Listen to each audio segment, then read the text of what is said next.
Karibuni boardroom ya bodi ya ligi kuu Tanzania. Awali ya yote napenda kuwashukuru kwa commitment yenu. Siku zote nimekuwa nikisema kwamba bodi ya ligi kuu Tanzania miongoni mwa watu ambao ni sehemu ya ukuaji wa bodi, ni sehemu ya ukuaji wa mpira wetu wa miguu, basi ni waandishi wa habari. Na leo umedhihirisha kwa vitendo. Tangu asubuhi nafikiri saa 2, saa 3 mpaka saa hizi saa 8 na kwenda saa 9 tuko hapa kwa ajili ya kupata briefing.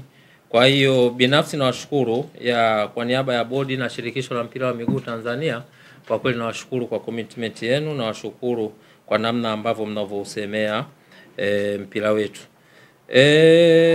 Leo tulikuwa na kikao na wenzetu wa Yanga African Sports Club.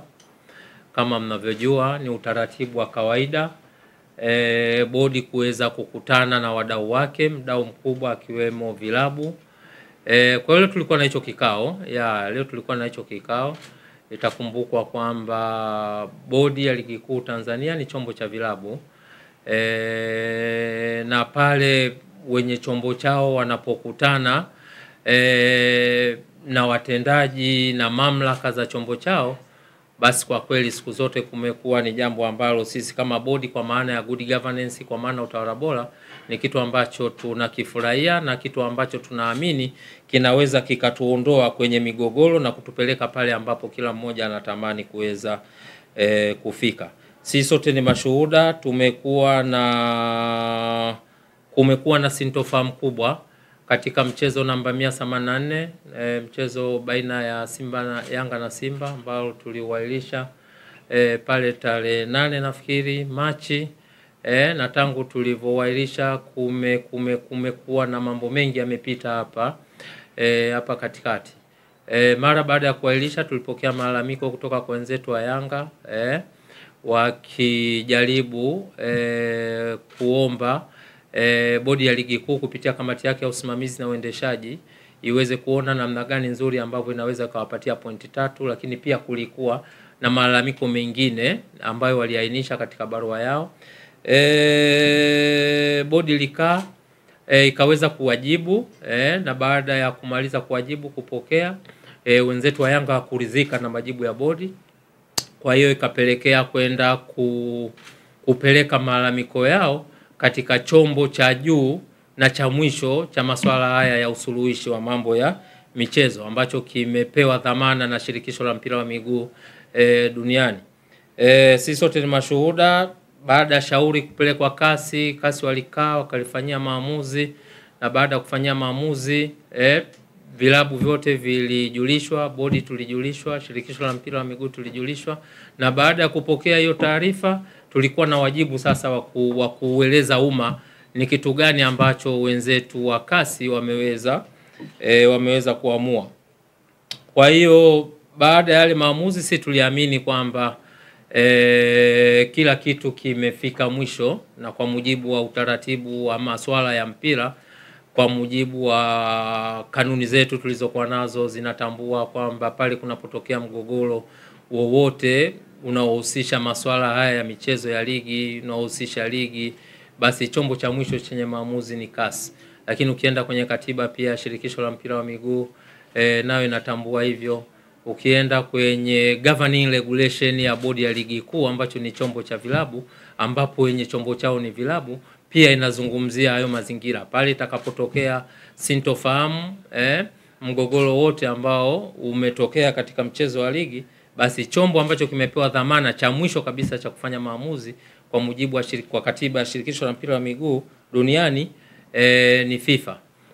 Lakini pia hata katiba ya vilabu vyenyewe hivi ambavyo vinashiriki ligi zetu zote 3 ambazo tunazozisimamia, pamoja na zile ligi za kule chini, kwa maana ligi za wilaya, ligi za mikoa, zote lazima katiba za kila timu lazima ziseme kwamba itakapotokea mgogoro wowote unaohusisha masuala ya michezo, kwa maana ya ligi na vitu vya aina hiyo, basi chombo cha mwisho kitakachokuwa na mandate ya kumaliza huo mgogoro ni kasi.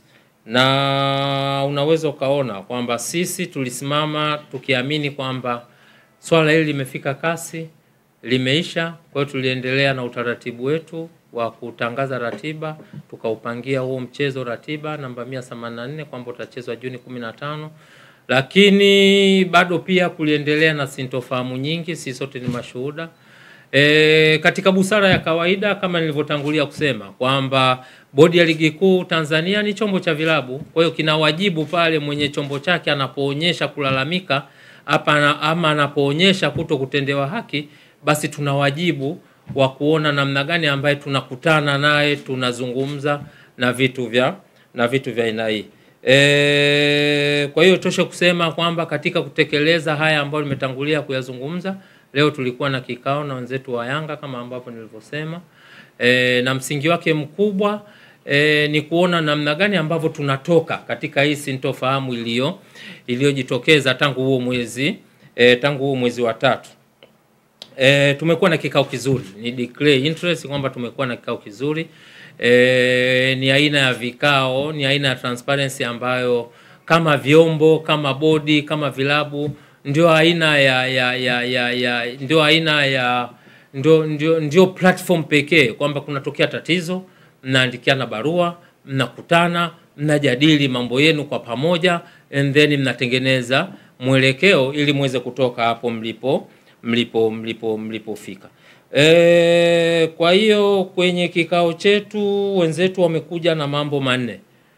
Wenzetu wamekuja na mambo manne ambayo sisi kama bodi, kama secretariat tuna wajibu ya kupokea na kuyachakata.